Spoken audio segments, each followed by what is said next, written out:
I never wanted this job, let me be clear about that from the very beginning, because everything that happened afterward, every stolen glance, every barely there smile, every moment that made my heart feel like it was dissolving in my chest, started with a desperate Tuesday morning and a job listing I almost scrolled past. My name is Alexis Reeves. I am 26 years old, recently unemployed, freshly humiliated by the collapse of a startup I had given 3 years of my life to, and standing outside a glass tower in the middle of the city with a resume that was still slightly damp from the rain I had sprinted through to get here on time. The building was called Halcyon Group. 42 floors of steel, glass, and the kind of architectural arrogance that said, "We are not just successful, we are inevitable." I stood on the sidewalk, looked up at it, and felt something between awe and nausea. The job listing had been straightforward. Executive Administrative Assistant to the CEO. Competitive salary. Benefits. Discretion required. I had applied on a whim. I had gotten a callback in 20 minutes.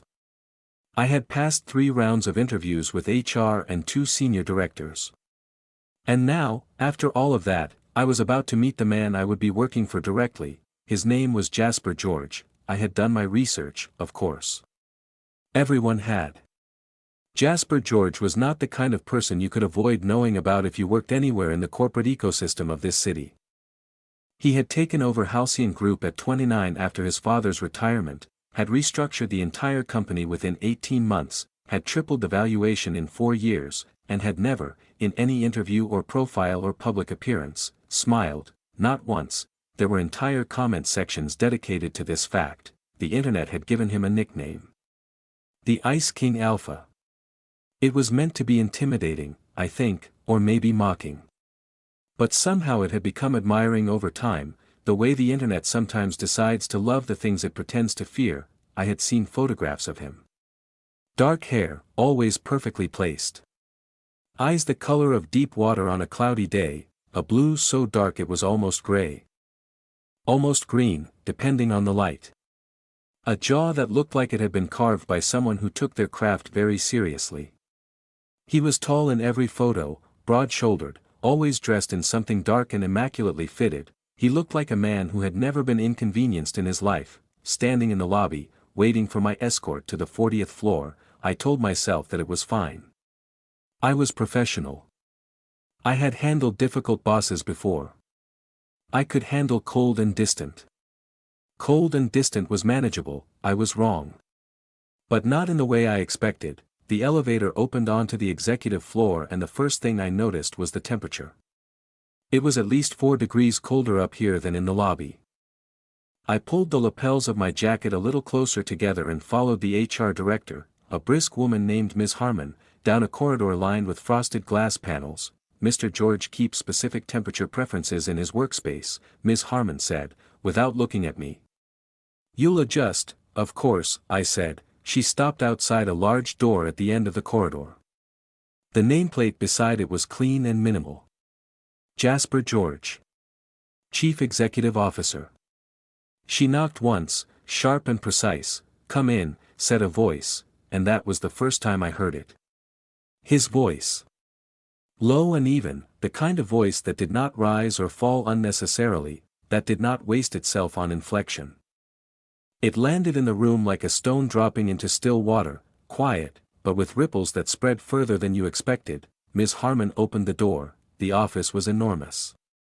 Floor-to-ceiling windows on 2 walls, looking out over the city like it was something that belonged to him.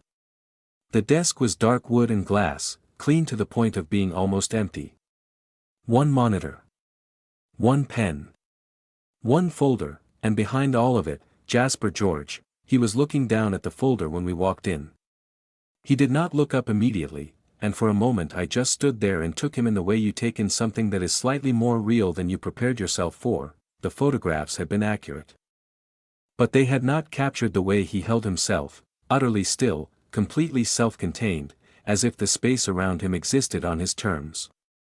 He was wearing a charcoal suit with no tie, the top button of his shirt undone, and his dark hair was pushed back just slightly, like he had run a hand through it at some point in the morning and then forgotten about it.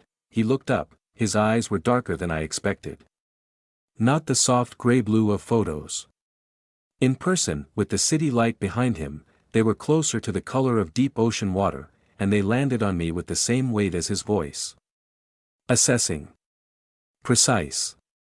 Giving away nothing, Mr. Reeves, he said. Not a question. Just acknowledgement.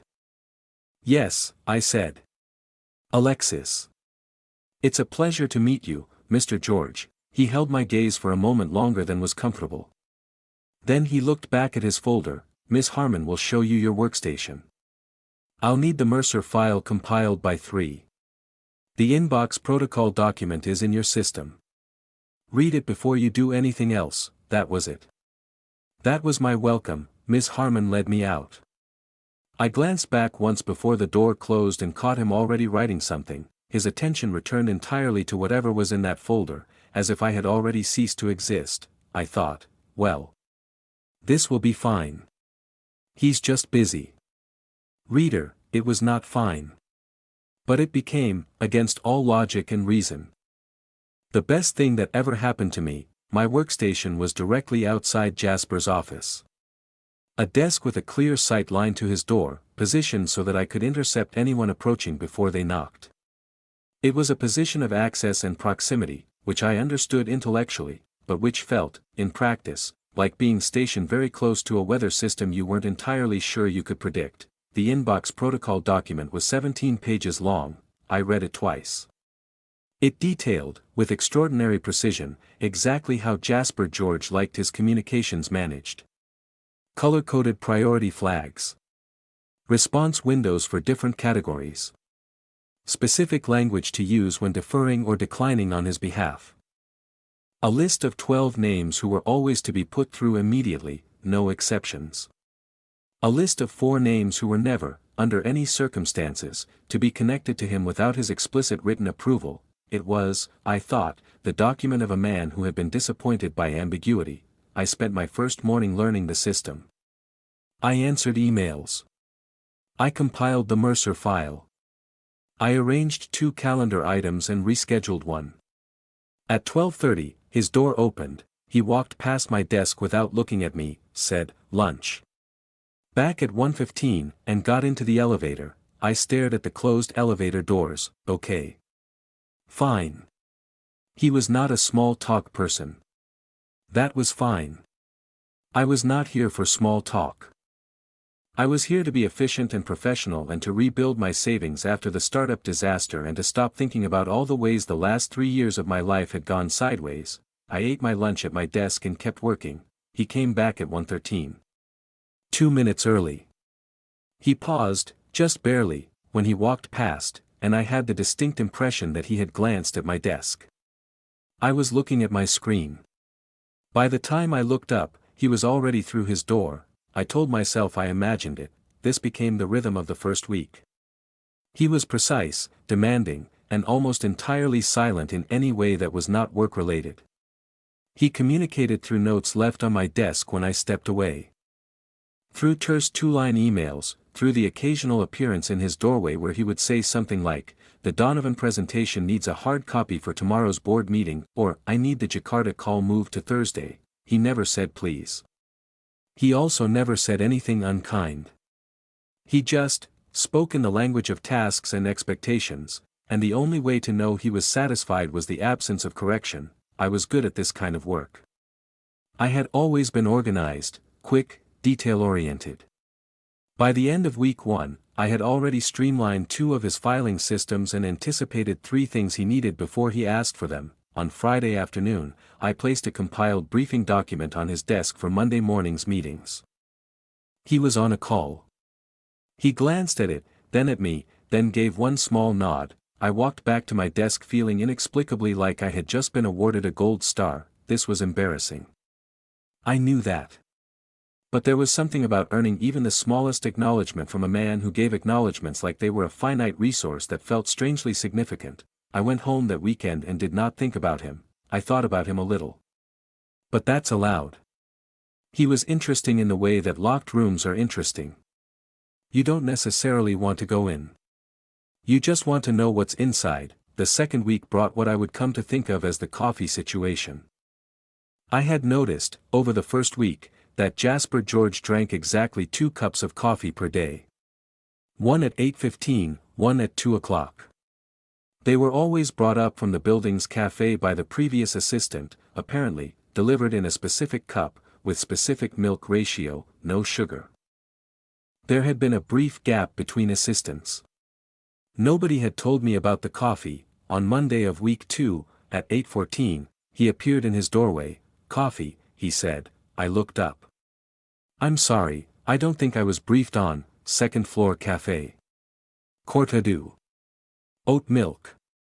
No sugar, right? Of course. I'll get that now." I went down, got the coffee, came back up. Handed it to him. He looked at the cup, then at me. "It's a Cortado," I said. "Oat milk, no sugar." I confirmed with the barista. He took it. Went back into his office. Closed the door. "Okay. Good. Fine." At 2 o'clock, I had the second cup ready at his door before he came out for it. He opened the door, saw the cup on the edge of my desk positioned toward him. And stopped. A pause. Just a second or two.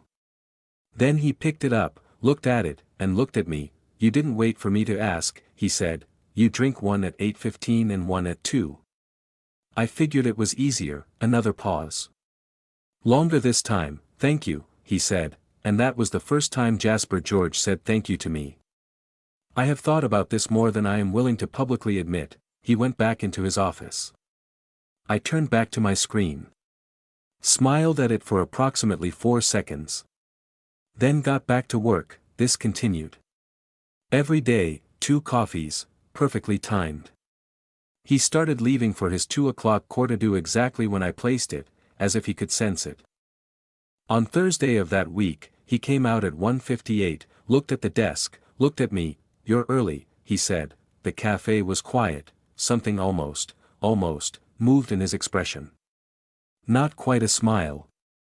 More like the idea of one that he had not fully committed to yet. "Efficient," he said, and went back in. I told my best friend Gideon about this on the phone that evening and he said, "That is the least romantic thing I have ever heard," and I said, "You don't understand," and he said, "You're developing feelings for a man who complimented your coffee logistics," and I said, "Good night Gideon," and hung up. He wasn't wrong. But he also wasn't entirely right. Here is the thing about being stationed outside someone's office.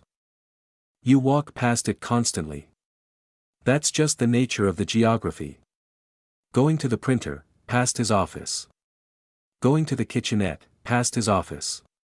Going to the conference room, the filing room, the elevator, past his office. The wall facing my desk was glass, frosted to mid-height for privacy, but clear above that. And Jasper's desk faced the window, which meant that from a certain angle, if you were walking past at the right moment, you could see him working. I am not saying I timed my walks. I am saying I became aware, gradually, of a phenomenon. If you are still watching, subscribe so you never miss a story like this. Now let's see what happens next. Every time I walked past his office, something happened. The first time I noticed it was during week 3. I was heading to the printer, arms full of a revised contract. I walked past the glass. And in my peripheral vision, I was not looking, I want to be clear, I was focused on not dropping 40 pages of legal text. I caught movement. He had looked up. I kept walking. On the way back, same thing. A flicker of motion from inside. I told myself it was nothing. He was probably looking at the corridor in general.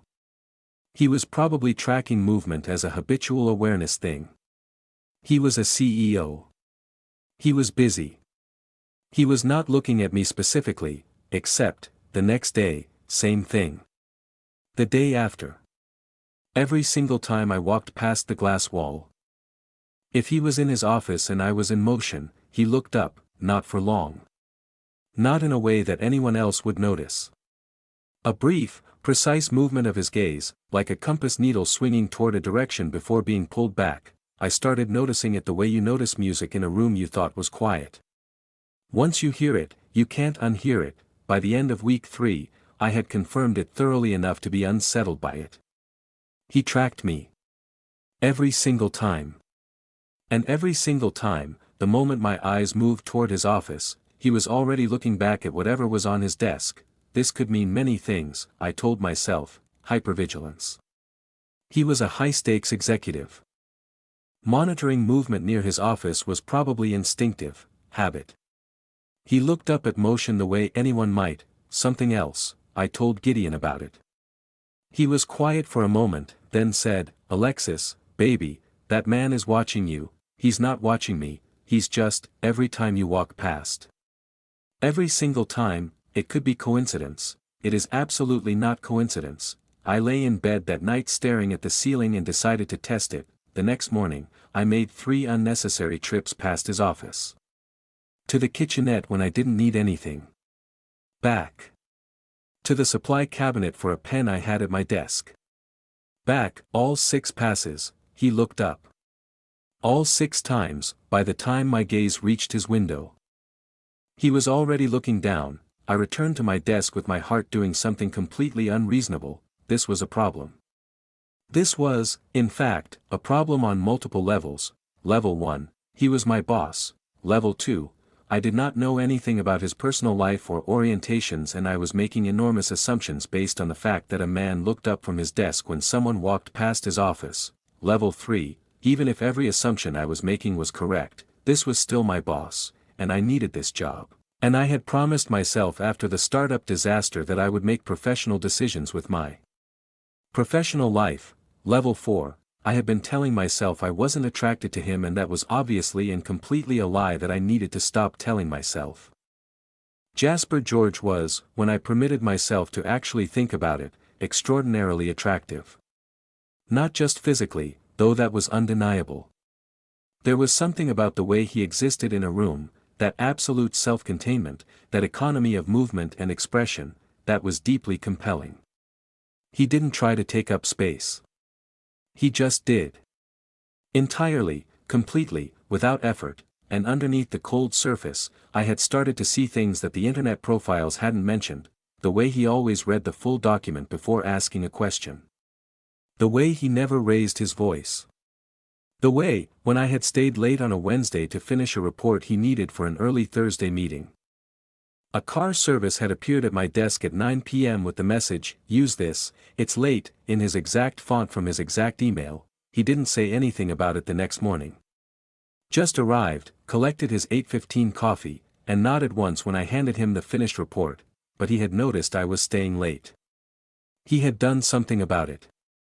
Quietly, practically, without making it into anything, I was in trouble. Over the following weeks, I accumulated knowledge about him the way you accumulate knowledge about a place you visit every day, not all at once, but in layers, each one adding depth and detail to the image. He took his lunch alone.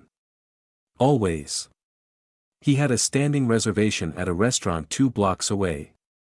Always the same table, and he ate while reading, and he always ordered the same 3 things in rotation. He did not like phone calls.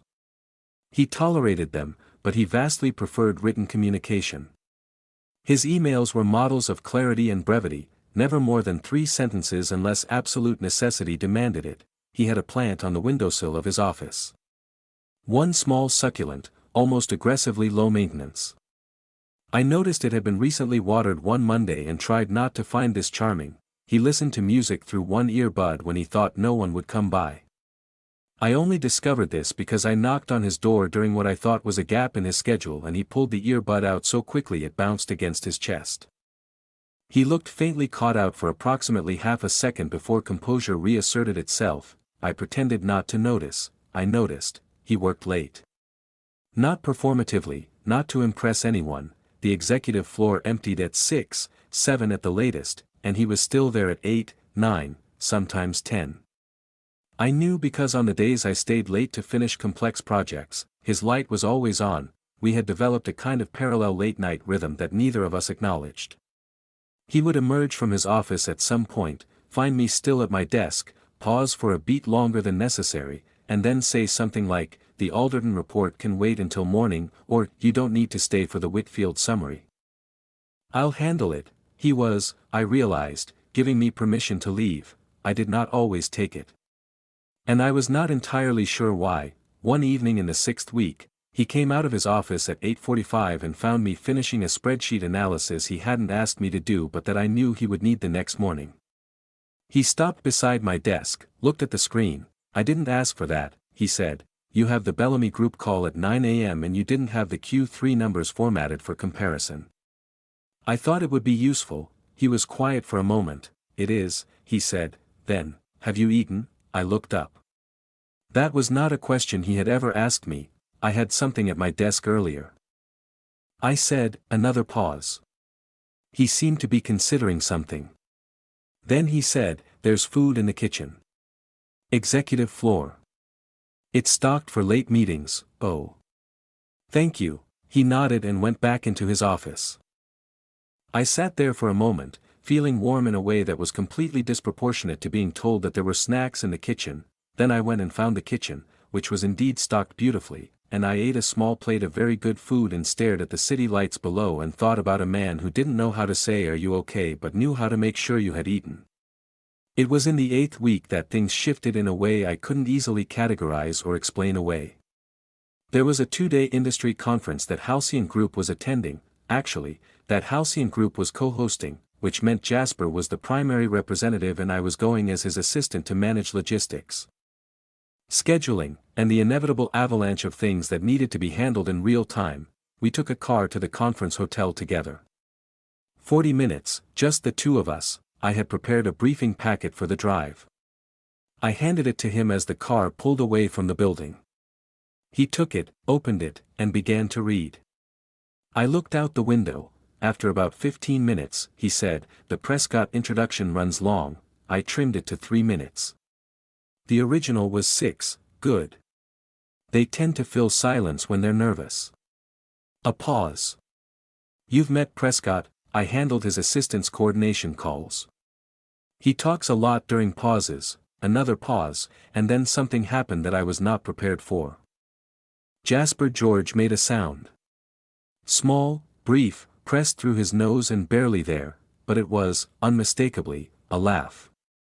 Or the closest thing to one that I had heard from him. I kept looking out the window. I was smiling and I did not want him to see it. "Good observation," he said, and went back to the packet. The conference was chaotic in all the ways industry conferences are chaotic. People who wanted 5 minutes with Jasper, which turned into 15. A panel running long. A venue mix-up with one of the breakout rooms. I handled all of it, one thing at a time, and by the end of the first day I was exhausted but functioning. At 6 p.m., between the day sessions and the evening networking reception, there was a 90-minute gap. I sat in a chair in the corridor outside the main hall and closed my eyes for a moment. I felt someone stop near me. I opened my eyes. Jasper was standing there, jacket now off, sleeves rolled to the elbows. He looked, I want to be precise about this, he looked less armored than usual. The conference had been demanding for him too, I realized. Not logistically, the way it had been for me, but socially. 2 days of sustained performance as the face of the company. For a man who preferred written communication and solitude and the exact temperature of his own office, this had to be its own kind of exhausting. He sat down in the chair beside mine. Not close, but not far. Comfortable distance. We were quiet for a moment. "Good first day," he said. "The Bellamy panel went well." I said. "It did." A pause. "The Prescott thing was better than I expected." 3 minutes was right, I nodded. More silence. But it was different from the silence at the office. That silence was professional. This one was something else. It had texture. "Do you want to work in this industry long term?" he asked. I looked at him. It was the first personal question he had ever asked me, honestly. I'm not sure. I was in tech startups before this. That ended, not well. I'm still figuring out what I want the next chapter to look like. He considered this. "What did you build?" "Productivity software. B2B. We had something real for about 18 months and then the funding rounds got messy and it fell apart." "Did you see it coming?" "Probably earlier than I admitted to myself." He nodded slowly. And then he said, quiet and even, "I spent 2 years after university trying to build something that had nothing to do with this company. Sustainable infrastructure startup. It failed. I didn't handle it well. I looked at him. He was looking at the middle distance, not at me, but his voice had something in it that it didn't usually have. Something unguarded. I didn't know that, I said. It's not something I discuss. Why tell me? A pause. Long enough that I thought he might not answer, because you looked like you were still blaming yourself for something that was probably more complicated than one person's fault, he said. And I know what that looks like. I sat with that for a moment. Felt it settle somewhere in my chest that was not entirely comfortable. Thank you, I said. For saying that. He nodded. Got up, straightened his jacket. Reception starts in 40 minutes, he said. The Alderton group will want 10 minutes minimum. Brief me on their current priorities before we go in, and just like that, we were back. Professional. Efficient. The moment folded up and put away somewhere, but it had happened. I was not going to pretend it hadn't. The reception was exactly as demanding as expected, and Jasper was exactly as I would have predicted, precise, controlled, and impossible to read unless you had spent 8 weeks learning the small signals. The slight tension in his jaw when a conversation ran long. The way his gaze tracked me across the room when I was managing something, not with urgency but with awareness. At 10:30, the last guests were drifting out. I was collecting briefing materials from the side table when I heard him beside me. You can leave these for the hotel staff, he said. There are a few things I want to make sure don't get misplaced. A pause. I meant you could stop. He said, and something in his voice was almost gentle. I stopped. Looked at him, in the half-emptied reception room, with the city night visible through the tall windows and the last of the overhead lights dimmed for atmosphere. He looked different. Not less like himself, but more like a version of himself that had let something down that he usually kept raised. Long day, I said. They always are at these things. He paused. You were good today. You handled everything. That's the job. You handled things I didn't ask you to handle, before they became problems. I didn't know what to say to that. I said, I was paying attention, and he looked at me for a moment, actually looked at me. Not the assessing professional look he'd aimed at me on day one, but something slower, something that moved differently through his eyes, and said, I know. Then his phone buzzed and the moment broke and we went back to being exactly what we were supposed to be. But I lay awake in my hotel room for a long time that night, staring at the ceiling, having a very honest conversation with myself about what was happening. I was falling for him. I had been falling for him for weeks. And something I could not name precisely but could feel the shape of, the way you feel the presence of a large thing in the dark, told me it was not entirely one-sided, which was either wonderful or catastrophic. And I had not yet figured out which. Returning to normal after the conference felt strange. Everything was the same desk, the same cold air on the executive floor, the same inbox protocol, but I was aware of the texture of things in a way I hadn't been before. The way he said, "Good morning," now was the same as it had always been, brief and unadorned, but I heard more in it than I used to. Or maybe I was projecting. That was genuinely possible. The coffee ritual continued. The daily walks past his office continued. The late evenings continued. What changed was something subtler. He started talking to me, not a lot. Not the way people who like to talk. But more than before. When he came out for his 2 o'clock court-adieu, sometimes he would pause a moment longer. Ask something work-adjacent that wasn't strictly necessary. Comment on something in the news. Once, entirely unprompted, he told me that the restaurant downstairs had changed their lunch menu and it was, in his exact phrasing, a poor decision. I made a sound very close to laughing. He looked at me with something in his eyes that was dangerously close to pleased. Their previous menu had been unchanged for 4 years, he said. Consistency is undervalued, or maybe they needed to try something new, a beat. You're going to argue in favor of change for its own sake, not for its own sake. But for the sake of not being so comfortable with a pattern that you stop questioning whether it's still the right one. He was quiet for a moment. Then, point taken, and he went back into his office with his coffee, and I sat at my desk and thought about how we had just had an argument about a restaurant menu that was clearly about something else entirely, and neither of us had said what it was actually about. This was becoming a problem. A wonderful, terrifying problem. I called Gideon on a Friday night and told him everything, everything. The conference, the chair in the corridor, the restaurant menu conversation, the way he looked up every single time I walked past, the car service on the late night. All of it. Gideon was quiet for so long I thought the call had dropped. Gideon, I am processing, he said, the fact that you have been living in what sounds like a slow-burn romantic drama for 2 months and telling me almost nothing about it. I was telling myself it wasn't anything. Alexis. Alexis. He sends a car for you. He tells you about his failed startup. He looks up every time you walk past his office. That could be hypervigilance. It absolutely cannot. That is a man who cannot stop looking at you and is very bad at hiding it while trying very hard to hide it. He sounds like every emotionally repressed love interest in every story I have ever read. He's my boss, Gideon, I know. This could be very bad for me professionally if I'm reading it wrong, I know, and even if I'm reading it right, I don't know that he, Alexis. Gideon's voice was kind and direct, the way it always was when he had decided to cut through the noise. What do you want? A long pause. I want to know what he's thinking, I said finally. That's not what I asked. A longer pause.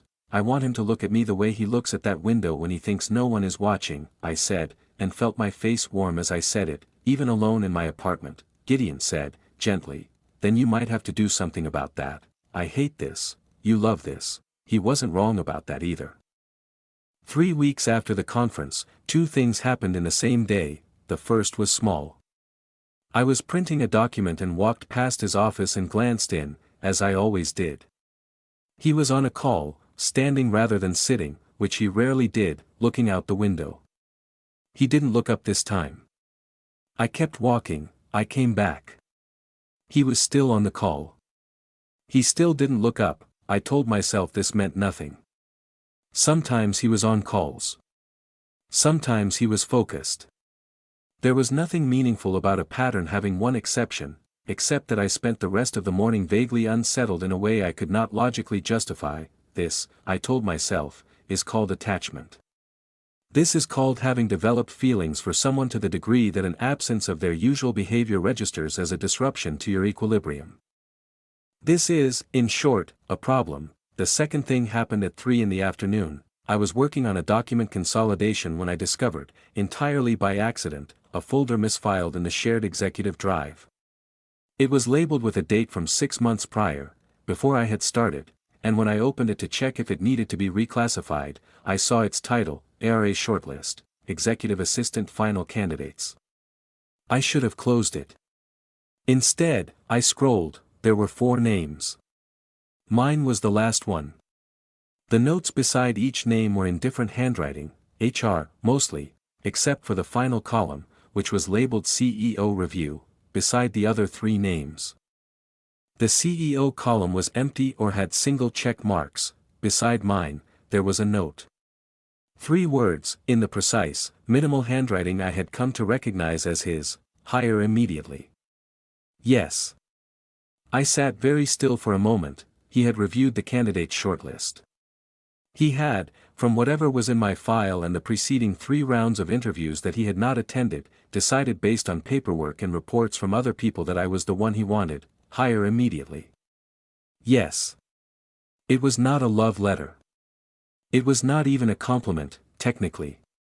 It was a business decision about a staffing matter, but it was the most direct evidence I had ever had that Jasper George had, at some point, for some reason, wanted specifically me in this role. Not just anyone qualified. Me. I closed the folder. Filed it correctly. Went back to my work. At 4 o'clock, his door opened and he came out. He stopped beside my desk in the way he sometimes did. The Prescott follow-up is drafted, I said, without looking up. You'll have it in your inbox by 5, a pause. I looked up. He was looking at me with that look again. The slow one. The one that moved differently. Thank you, he said. And the way he said it was almost careful, like the word was a small thing he was placing somewhere precise. Of course, I said. He went back into his office. I watched the door close. Hire immediately. Yes. I thought about that for a long time. it was raining on the Thursday of week 12, not polite rain. Not the kind that makes the city look romantic and cinematic. The kind that makes the city look gray and exhausted, that comes down in sheets and defeats umbrellas with cheerful efficiency. I had gotten soaked on my way in despite every precaution. My jacket was damp. My hair was a disaster. I arrived at my desk 8 minutes before my start time, hung my jacket over the back of my chair to dry, and tried to restore something like professional dignity before the day began. Jasper came in at 8 exactly, which was normal. He walked past my desk, paused, looked at me, a beat.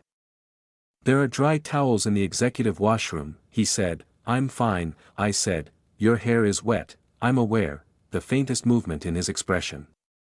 "The towels are available," he said, and went into his office. I went and found the towels. They were, infuriatingly, very good towels.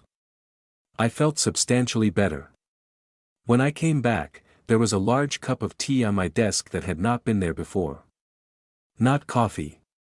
Tea. I looked at the closed door of his office. Then at the tea. He had come out. Noticed I had taken his suggestion.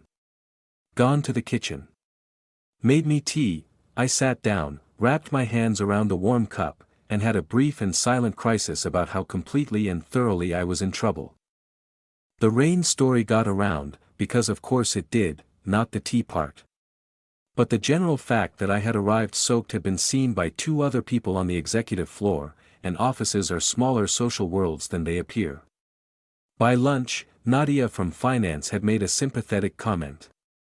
By mid-afternoon, Cameron from legal had offered me a spare umbrella he apparently kept in his desk drawer. Cameron was, objectively, charming. Easy to talk to. He leaned against my desk and told a story about his own rain disaster from the previous winter, and I laughed and he laughed, and it was perfectly pleasant. I was aware, in my peripheral vision, of Jasper's door. It had been open for the past hour while he worked through a document review. It was the way I could sometimes see him from my desk at a certain angle. When Cameron finally left, I glanced toward Jasper's office. He was looking at me, not the quick, pulled-back glance of the usual office window moments. Directly. For just a second too long, then he looked down at his papers. I turned back to my screen and processed this slowly. Carefully, he had seen me talking to Cameron. He had looked up, not briefly, not quickly, but deliberately, and he had held the look for just a fraction past the point of ambiguity. This was information. I was a person who worked in data and details. I cataloged things. I compiled documents. I made order from scattered information. I had accumulated, over 12 weeks, a significant amount of data: the early hire decision, the car service, the 2 coffees and the thank you, the conference corridor, the tea after the rain, the plant and the music and the 3-word note in a margin, the look. I sat at my desk and thought. I could wait. I could keep compiling. I could be patient and careful and professional and see if it resolved itself. Or I could do something about it. I decided to do something small. Deniable. An opening, not a declaration. The next morning, I put his courte-à-deux on his desk, which I had started doing occasionally when his schedule ran complex and he was deep in something by 8:15. I put it on a notepad, which I sometimes did when I had notes for him. The note said, "Mercer call confirmed for 10. Bellamy follow-up in your inbox. Tea in the kitchen is also good in the rain, apparently." It was a reference. Just a reference. To the tea, to the rain, to a shared small thing that had happened. It was a sentence that could mean nothing. It could also mean, I noticed. I appreciated it. I went back to my desk. At 9, he came out for something and came back through.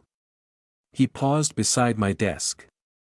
I looked up. He was holding the notepad. He looked at the last line. Then at me. Something was happening in his expression. Something I hadn't seen before, or hadn't seen quite this clearly. It was subtle. With him it was always subtle, but it was there. A kind of warmth that he hadn't fully accounted for, that had arrived somewhere in his eyes before his composure could do anything about it. The tea was good, he said. And his voice was very quiet. Yes, I said. It was. A pause. Alexis. It was the first time he had used my first name. My heart stopped doing anything functional for approximately 3 seconds. Yes? I said. Very evenly. Very professionally. He looked at me for a moment longer. Something behind his eyes seemed to be making a decision. After the board meeting today, he said, I'll need 30 minutes. Not for work. I held his gaze. All right, he nodded. Went back into his office. I sat at my desk and breathed very deliberately for about 30 seconds. Not for work. The board meeting ran long. Of course it did. It ran 40 minutes past its scheduled end, and I sat at my desk and tried to concentrate on 14 different things and managed to concentrate on 0 of them. At 5:40, the conference room doors opened and the board members filtered out, and then, a few minutes after, Jasper. He came to my desk. Everyone else had gone toward the elevators. The floor was quieting. 30 minutes, he said. He went into his office and held the door open. I got up and followed him in. It was the first time I had been in his office for anything other than a direct work handoff. I had been in the doorway, plenty of times. But inside, with the door closed, in the lowering late afternoon light that turned everything gold, that was different. He sat on the edge of his desk. Not behind it. Just on the edge of it, arms loosely folded, looking at me. I sat in one of the chairs across from him. We were quiet for a moment. I'm not good at this, he said. At what, this? A pause. Saying things directly when they're not about business. You said something directly to me at the conference. About the startup. Something shifted in his expression. I did. That wasn't easy for you, no. A beat. But it felt right. Which doesn't happen often. I held his gaze. Waited. You've been working here for 3 months, he said. I've been. A pause. He seemed to be choosing words with unusual care. I'm aware that what I'm about to say is complicated by the nature of our working relationship. I want to acknowledge that directly. Okay, I said, and I want to say that I'm not asking for anything. I'm not putting you in a position. If you want to pretend this conversation didn't happen, I will respect that completely, Jasper, I said, and his name felt different in my mouth than anyone else's. What are you trying to say? He looked at me. Something that had been held very carefully behind those dark eyes for a long time seemed to have decided it was done waiting. I think about you, he said, simply. More than is professionally appropriate. I have since before you started here, the shortlist. Hire immediately. Yes. Before I started? I said, your application materials came to me as a formality. I was supposed to review and approve. I read your cover letter 3 times. He paused. It was direct. It said exactly what you could do and why it mattered and nothing else. It was the most honest document I had received in a very long time. I didn't say anything. My throat was doing something complicated, and then you arrived, he said, and you were exactly what the letter said. Efficient and precise and perceptive. And funny, sometimes, in a dry way you don't announce. A small pause. And you noticed things. About how I work. How I think. You anticipated things. Not because you were performing diligence but because you were paying attention, you were paying attention too. I said quietly, yes, he said. I was. The gold light was deepening. The city outside was beginning to light up for the evening. His voice was the quietest I had ever heard it. I don't know what you're thinking, he said. I have tried to read it and I can't. You're the only person I've met in some time whose thoughts I genuinely can't access. I thought you looked up every time I walked past, I said. Something moved in his face. You noticed that, Jasper. I tested it. I made unnecessary trips past your office. He stared at me. And then, for the first time in 3 months, Jasper George actually laughed. It was small and brief and quickly suppressed, but it was real and warm and completely changed the geometry of his face. You tested it, he said, 3 times in one morning, and, 6 for 6, I said. Every time, he shook his head slowly. Still with that trace of warmth in his expression. Efficient, he said, and the word landed differently now than it had in those early weeks. I wanted to be sure, I said. And were you? I was sure you were looking. I wasn't sure why. Now you know why. Now I know why, I agreed. A pause. Long and quiet and full. What are you thinking? He asked. And his voice was so careful. So genuinely unsure, in a way I had never heard him be unsure about anything. I'm thinking, I said slowly, that I have spent 3 months telling myself this was professional interest and completely standard executive observation behavior and that I was imagining things. You weren't imagining things, I know that now, and, he said, and there was something almost vulnerable in the word, which was the last thing I had ever expected from Jasper George, and it was also the thing that settled everything. And, I said, I made you tea once in my head. In an imaginary scenario. I thought you looked tired and I wanted to do something about it. I made you imaginary tea and then felt deeply embarrassed about it. He was very still. That's how I knew, I said. That it wasn't just professional interest. He looked at me for a long moment. Then he unfolded his arms and leaned forward slightly and said, I want to ask you to dinner. If that's something you're open to. Yes, I said. I am, not a work dinner. Just dinner. I understand the distinction. Something that could, I thought, with enough generosity be called a smile crossed his face. Brief. Careful. Real. Saturday, he said. Saturday works, I said. I called Gideon on my way home that evening and said, he asked me to dinner. Gideon said, very calmly, I am going to need every single detail and I need them right now. I gave him every single detail. When I finished, he was quiet for a beat, and then he said, Alexis. He remembered the exact number of times he read your cover letter. 3, I said, 3. He read it 3 times. Alexis, I know, that man has been falling for you since before he met you.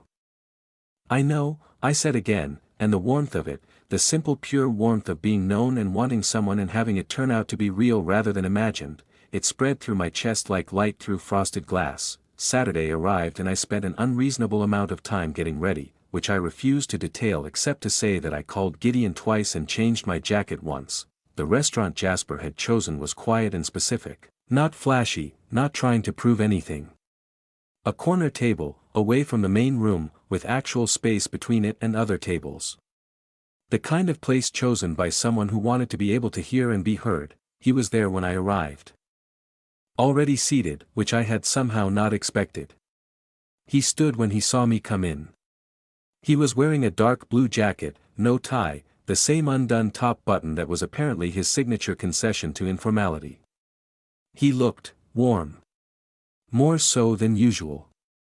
Or maybe I was seeing something that had always been there and had always been mine to see and I just hadn't permitted myself to look directly at it until now. You're on time, he said. I'm always on time, I said. I know. And something in the way he said it, simple, quiet, weighted with all the small evidence that he had been paying attention from the beginning, made it the most intimate thing anyone had said to me in years. We sat down, we talked for 4 hours, I mean that literally. We arrived at 7 and I looked up at some point to find the restaurant nearly empty and the staff doing the gentle final service things that restaurants do when they would like their last guests to realize it is getting on toward 11. We talked about the failed startups, mine and his, really talked, not the careful conference corridor version but the honest version with all the embarrassing details of hope and miscalculation. We talked about the city and what it was like to grow up somewhere else and arrive here and decide to stay. We talked about what we each wanted, not in the abstract but in the particular. The specific futures we could picture versus the ones we'd settled for. We talked about things that mattered and things that didn't, and the ease with which we moved between them was the biggest surprise of all. Jasper George, in private, in a quiet restaurant at a corner table, was not cold, he was precise and measured, yes.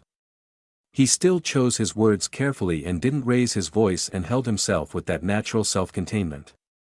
But he listened, really, fully listened, in a way that I realized I had been starved for without knowing it, and when he said something, it landed with weight because he had thought about it and meant it, at one point, talking about something that had genuinely frustrated him. His hand moved across the table toward mine without any apparent intention behind it. Just moved. And rested near mine. Not touching, but near. I looked at our hands. Then at him. He looked at his hand like it had arrived there via a route he hadn't fully approved.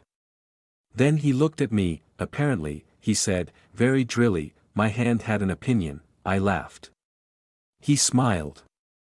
An actual one, small and crooked and completely real, and I felt it change something in my chest that I don't think ever went back to quite how it was before. I turned my hand over. His fingers settled into mine, easy and immediate, like it had been waiting to happen. They never fully resolved the question of the temperature in his office. I think it was approximately 68 degrees, which is fine if you're Jasper George and approximately 3 degrees colder than preferred if you're me. I kept a cardigan at my desk. He noticed, on the third day I wore it, and the next morning the thermostat had been moved to 69, he didn't say anything about it. I said, thank you. When he came out for his coffee, he said, I don't know what you're referring to, and went back into his office. I smiled at my screen for considerably longer than 4 seconds. We kept things professional at work, which was the right thing to do and also, in its way, its own kind of joy, the shared privacy of something that was ours. Not on display, not performed. A world inside the world. The same desk, the same inbox protocol, the same 2 coffees and the same walks past the glass wall. Except now, when I walked past and glanced in, he didn't look away when he caught me looking back, he just looked. Steady and calm and present, the way he did everything.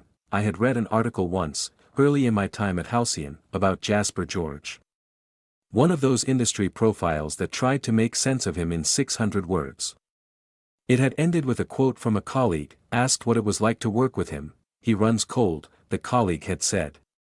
Nothing touches him. I thought about that sometimes, in the months that followed. About what it meant to decide you knew someone from the outside, to call something ice when maybe it was just careful. When maybe it was just the particular patience of a person who had decided that not everything deserved the full weight of what they were carrying. He melted, they said online. The Ice King Alpha melts every time his assistant walks past, and the funny thing was, they weren't wrong. They just didn't know what the melting looked like from the inside. They expected something dramatic, some visible thaw, some visible surrender. What it actually looked like was a thermostat moved 1 degree. A cup of tea left without explanation. A hand that decided, one evening in a quiet restaurant, that it had an opinion. What it actually looked like was a man who read a cover letter 3 times and wrote 3 words in a margin of a document and then waited, patient and still, for the rest of the story to arrive, and I walked past his office. And he looked up, and that was enough. It was more than enough. It was everything. If you made it to the end, you're my kind of person. Subscribe, drop a comment, and I'll see you in the next story.